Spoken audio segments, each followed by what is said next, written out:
Hello you, how are we doing folks? It's another Sunday night, back with you once again for your listening delight. And it's Pete Davison. Phil, what are you doing there? Are you scratching and sniffing? Sorry. It's Pete Davison, it's Nicole Bryant, and it's Caroline Morris in her farewell outing as Erimem in the Bride of Peladon. We're back on the planet of Peladon. There's mining going on. There's mysterious voices. There's deaths galore. There's royal princesses being knocked off.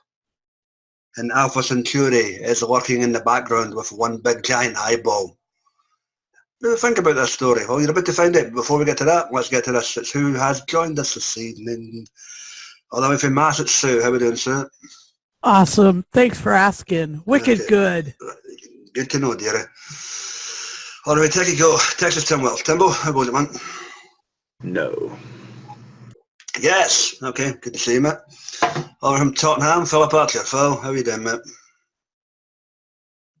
Preferably unmute it. Yeah, there we go. I'm fine. Good to see you, mate. Jake, how are you, buddy?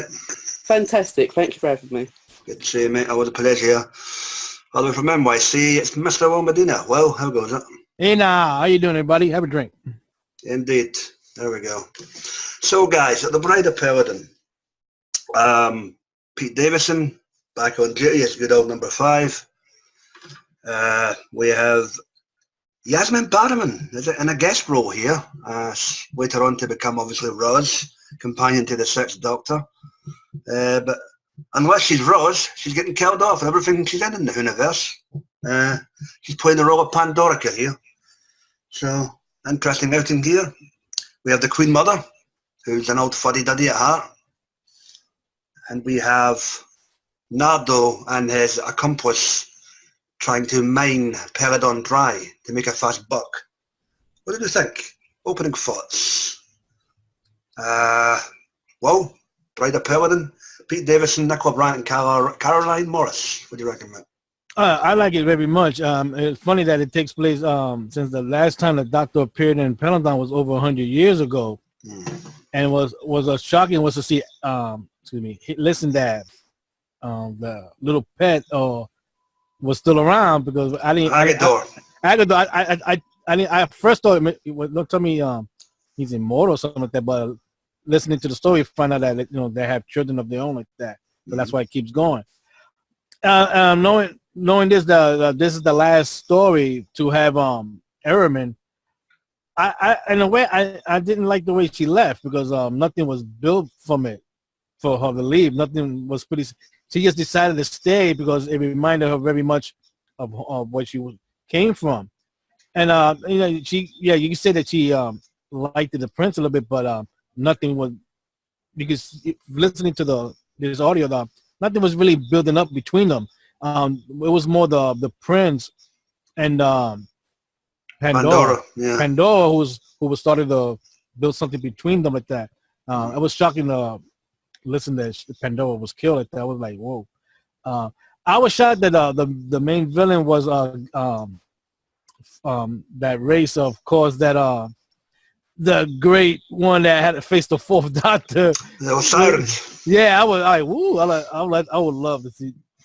I would like to see this character come back. I mean, I don't know how she's gonna come back, but it was pretty weird like that. But also, this is another thing that, because of we talked earlier before we started recording, that this is the last time the 5th Doctor is in the story with Peri.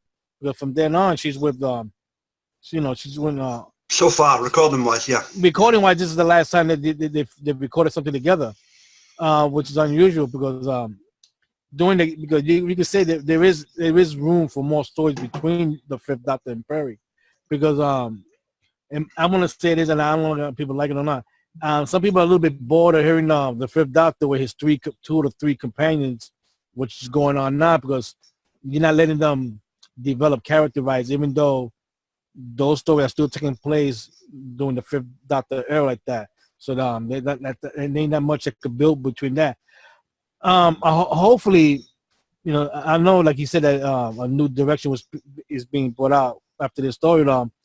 We could go back and find out what's going on with Erimem, if anything did develop between her and the prince. I think they covered that in a set of books. by the original creator. But yeah, but I would like to listen more audio between them. But I like this character much. She stood out pretty good, and I wish she would come back in some way or another, and maybe even as a companion chronicle or something. But I would like to know what's going on with her. okay. I'll tell you more later on. No, I get your point, but it just seemed to boot the blue the way she left. But I think that's why Peri was basically chastising her at the end to begin with. What the hell do you mean you're staying put? But hey ho, they were cleaning the house behind the scenes. Timbo, opening thoughts for you on this one, mate? Bride of Peladon. Oh, I thought this was excellent. I thought it was an excellent story. I think it gave the Big Finish an opportunity to pick a location and a group of characters from TV episodes and play with them. It's like a sort of sequel, like Will said, 100 years later as far as the Doctor's concerned. But it's a good story. They set up a bunch of events that they get in trouble, they get split up, they get captured and whatnot, and then out of left field comes that whole business with the Osirans, and that's even better. I mean, it's like, wow, they managed to bring in something else as well and tie it into some past stories. So I thought that was excellent. As far as Erimem's departure, I disagree with Will. I think it's actually better if they leave her in a place that the Doctor's very familiar with. So he will go back and visit her. I mean, we might not see it or hear about it, but I mean, in other words, he's leaving her in a place he knows is relatively safe. And he knows that she's a good queen or whatever. So she'll do just fine. I mean, it's good for Peladon, and it's good for her. So I think that was a good way to leave it. All right, fair enough, mate. Philip, how about you, mate? What do you reckon? I agree with everyone else about the story. It's a very good story. I enjoyed it quite a lot. I particularly like the end of episode. For me, I would say episodes 1 and 2 were just setting up things, and it only gets started for me upon episode 3 when Seklet gets involved. Okay. And starts doing her business with all the queens, basically. So that was good. I do like the fact that, who was it? Jenny Agata, who plays Seklet. I did like her whispery, kind of like evil Osiris voice throughout. That was quite cool. Nice to hear Alpha Centauri again, but being a bit different from what he normally is, because he's going around catching what do you call it? I can't say it. Arcurin. Arcurin. Yeah, Arcurin. I like that little twist to it, to Alpha Centauri. And it was interesting that this is the first time we see that the Doctors are so damaged but he manages not to fully regenerate, but use some of his regen energy to heal himself. So that was quite a nice touch as well. He healed Erimem, not himself, but yeah. I thought it was him that was damaged. That's what the blood transfusion. It was Erimem was poisoned. No. When the ship crashed. He was a little bit hurt too. Oh yeah, you mean earlier? My bad. Yeah. Okay. So I like that part of it. Pelias, what an arsehole, honestly. Listening to the Prince? Yeah, what an arsehole. If he's that thick to listen to ghostly voices saying, "Oh, it's my mother," for God's sake, but still.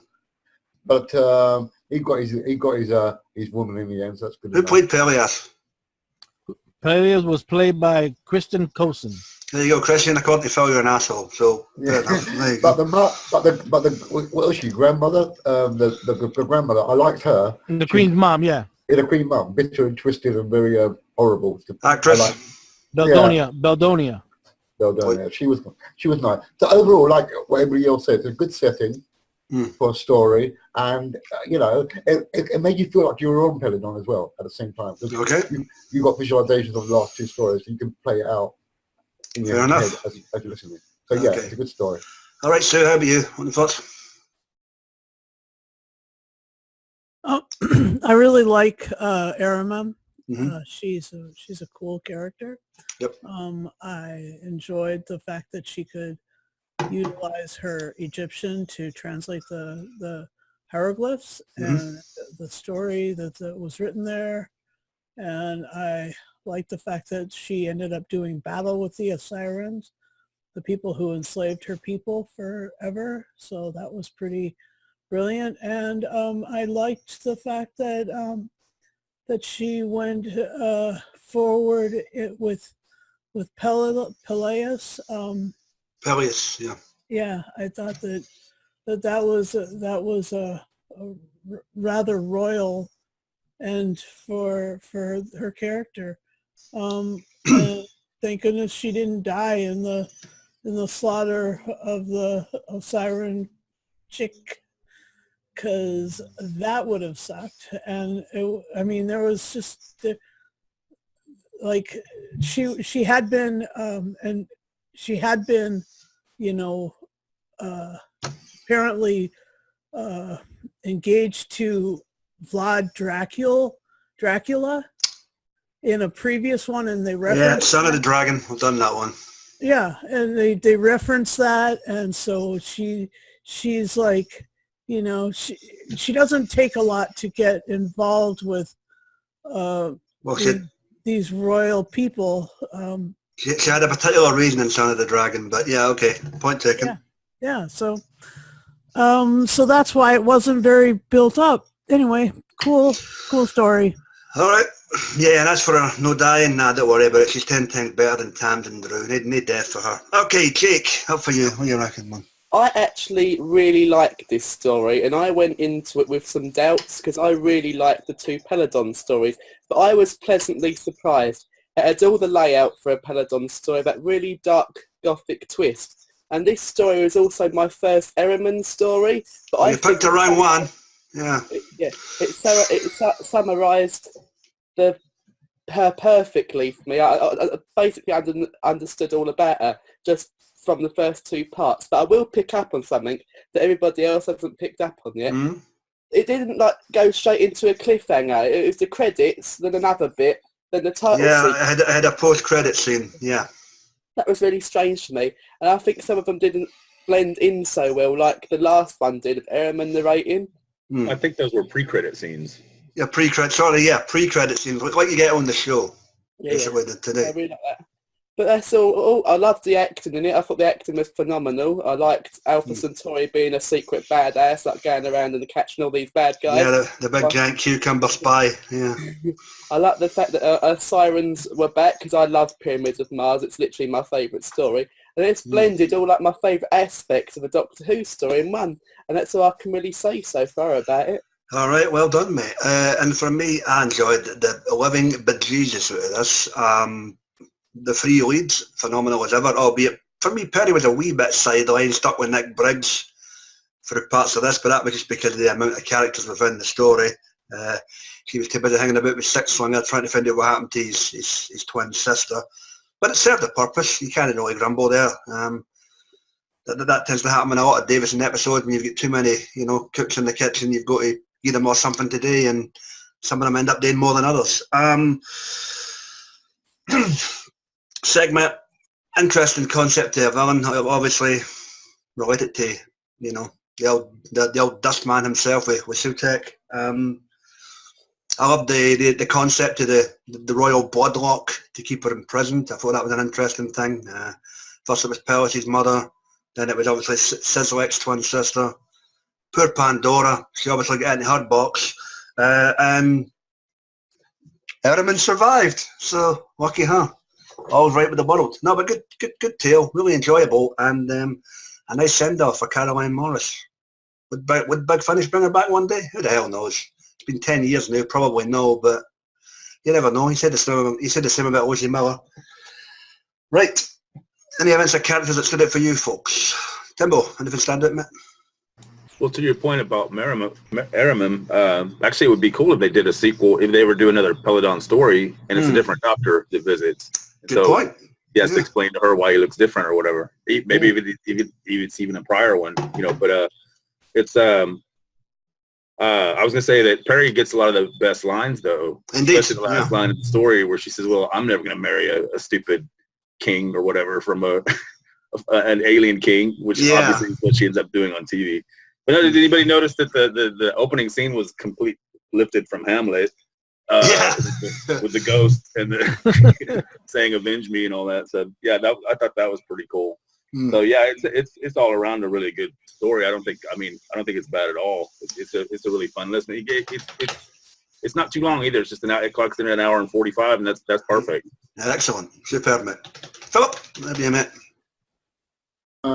Favorite characters? I'm going to say the Queen Mother again. I did love her. That battle actually played her. The Queen's mother, what was her Baldonia. name? Peladon, yeah. Phelida Law. Okay.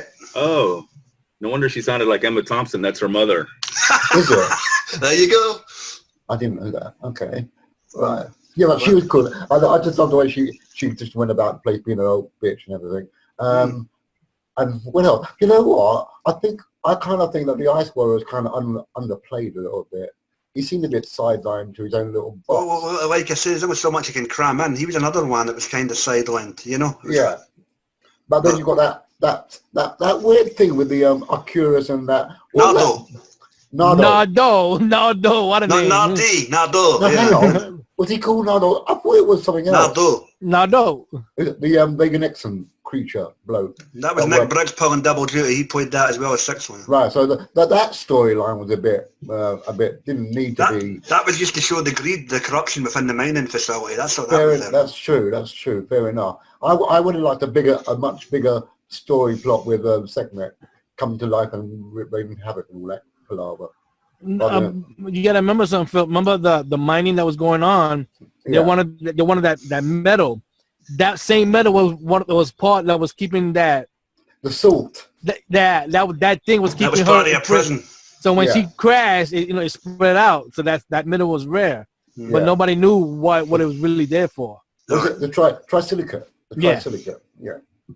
Okay, yeah, but overall, those two characters stood out for me, as well as the main players and everything. It's a good story. I can say it's a really cracking good story. Okay, mate. Sue, what stand out for you? Or stood out, rather? Well, I just to talk about Trisilicate, it just made her a salty wench. Anyway, I'm just kidding. Is that a joke? Holy fuck. Anyway, so I liked, the thing that stood out the most was Peri and Erimem, like, being totally tied together, like, oh my gosh, I can't believe you're leaving me, sort of thing. It was like sisters, it was like besties. It was really cool. That was fun.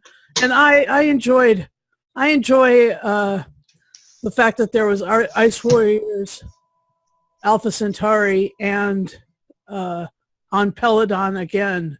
I mean, it's like it's part of like this stuff that happens on Peladon. It's like coffee and cream, the Peladon way. Yeah, okay. Ice Warriors, All right. the Alpha Centauri, and the Peladonians. Okay. Cheers, dearie. Well, stood it for you, mate.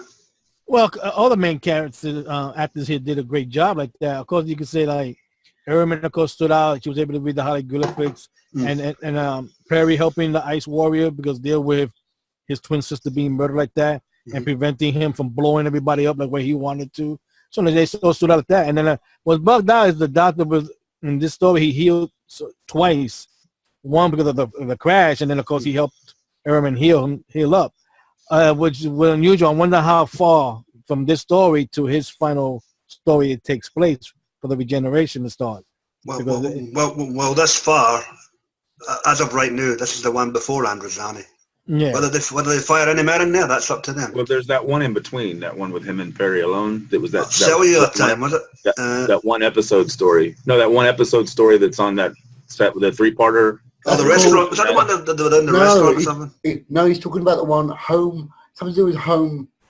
When it's on the TARDIS, you mean? It's actually the release before this one, as far as this crew is concerned. Oh, yeah. They have one with Erimem. It's a three-part story, and then they have one with just the Peri and the Doctor. Yeah. I think they're hallucinating or something. Yeah. Okay. Oh, Mind's Eye. No, not that one. Then. I think that's it. No, That could be Mind's. It's on that one, but it's the second shorter story.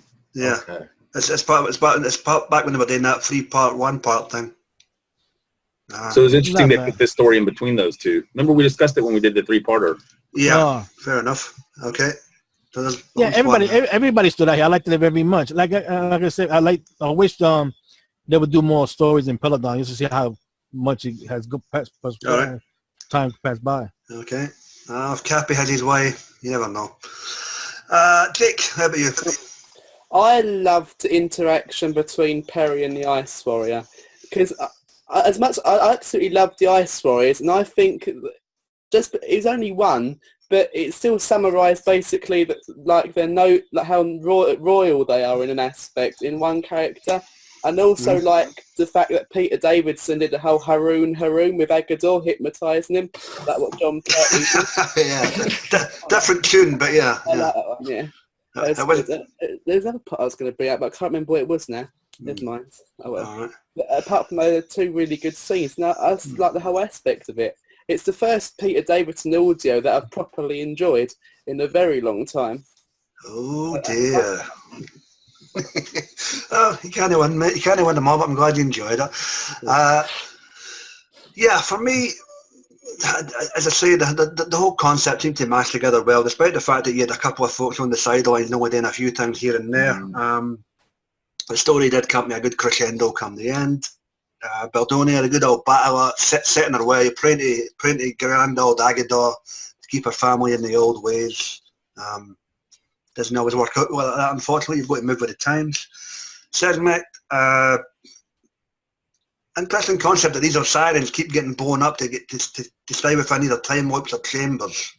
It's happened to shoot it a couple of times with, you know, Pyramids of Mars and the end of the Benny Volume 2 box set with Sly McCoy.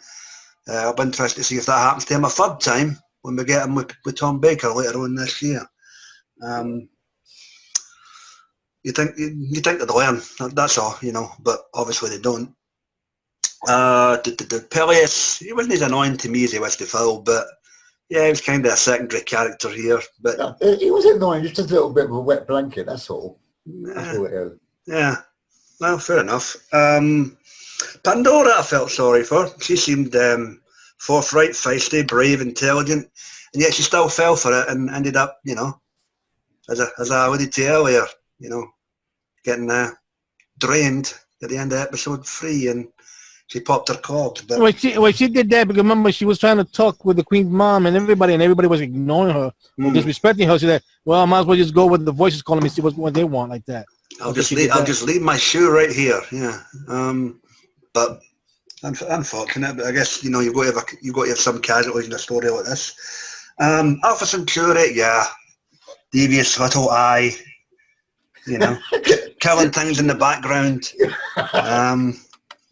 You know, you never know what to believe of that big cucumber, but yeah, take that RTD. There's one cucumber without the banana. So that wasn't played by Isen whatever. No, this time round, no. Okay. No. Okay. No, who did Alpha Centauri was Jane Goddard. Yeah, she's a staple. She does that shitload of stuff. So yeah, fair play. Yeah. Right, guys, as the time ticks on, open mic portion of the cast. I don't know if you want to bring up and get this rated and in the can. Well, do you think, you know, this was from several years ago, so I don't know if Big Finish was as big of a thing as it is now. Do you think that if going into it, knowing that if you knew that this was going to be Morris's last story, did you think, oh shit, they killed her off when they did that one scene, and then all of a sudden the Doctor rescues her? Yeah. Or would you have thought, you know, or would you have been surprised if they switched the ending and she didn't get killed or whatever? I think I'm just wondering what people at the time thought. You know what I'm saying? Like nowadays, if they said that so and so was leaving for good, you'd have to wonder how they were going to do it. Yeah. Well, this was recorded back in 2007, so Okay.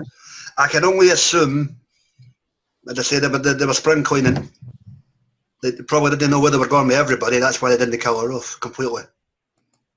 No, I mean, I thought she got a great ending, but I mean, my question was going into it not knowing what they were going to do. I mean, that would have been like, oh shit, they killed her. I would have been shocked. She would have been killed off. I'm like, Jesus, man, this is like the second or third companion. The fifth Doctor gets bumped off. What the hell? It makes no sense. No, Chameleon and Adric don't count, for fuck's sake. Come on. Well, the Doctor murdered Chameleon. Yeah, well, yeah. He shot him dead with a gun. They do matter. No, they don't. I think so. I'm sorry. They're anti-matter now, but you know, but they don't matter. Yeah. Hey, those guys. I would like for the Big Finish to go back to Peladon. Whether it would be the fifth Doctor or another Doctor, that depends on them. But okay, let's do a follow-up and see what's going on. I can cover that. We only had 4 Peladon stories. 2 in TV, 1 in audio, and 1 in a book. So why not? Anyone else? Nope. Nope. Oh, hang on. The boy that got killed in the beginning. The miner's kid, yeah. Yeah, he was in Family of Blood or something like that. He's in a lot of them, isn't he? Yeah. Family of Blood. I thought I recognised the voice. Thomas Sangster, whatever his fucking name is. Oh, super name is, but yeah. Yeah, he was the kid in Family of Blood, the That's good it. kid. Yeah. Oh, the good kid, the one who done the watch thing. Yep, fair That's enough. it. That's Yeah. the one. Yeah. Okay, fair enough. I'm a big shot that it takes a century for Agador to give birth after getting banged. Like, damn, that's a long pregnancy, man. Yeah, yeah. One long-term pain for short-term pleasure, you know. All right. Anything else, guys? Nope. Nope. I think we're fine. Okay, well, shout out to our buddy AJ and our buddy Elijah, who's hanging up in NYC this weekend. I guess it's that time again. To people to realize that when you think and you get a headache out of it, that means you're dumb. Yeah, ding dong dong. Why not? Right, guys. The Bride of Peladon, Peter Davison, Nicole Bryant, and Caroline Morris. Jake, would you give this little ditty out of 10, mate? I'll be giving this a 10 out of 10. Ooh, I really enjoyed this one. high praise from Jake. Roar. Sue, would you give this out of 10? I'll give it a 9.5. It was pretty freaking sweet. Oakley dokley. Philip, what's the number from Tottenham? Because it ties in with classic Doctor Who and everything. It's got all that I love in it. I'm going to give it a 10 because I like it very much. My God, we're lavishing the relish on top of this one this night, folks. Yeah, there we go. What's the number from NYC, Will? I'm gonna agree with Phil. I'm gonna give it a 10 out of 10. It's sad to see Erimem leave like that, but it's a great story, and in a funny way, in a weird way, this turned out to be the last story with the fifth and Peri, so that's weird. I'm going dokley to double the bang for your buck. Timbo, I take it you can cut. Yes, it's an easy 10. Excellent. And I'll concur as well by giving it a 9.5. Nothing major for the half a point, but you know, Cheater. I just like to be contentious in my views. So yeah, screw you all. So yeah, folks. Hey, you agreed with me. Wow. Well, you know, he's a Now I'm baldy seriously bastard. worried. Yeah.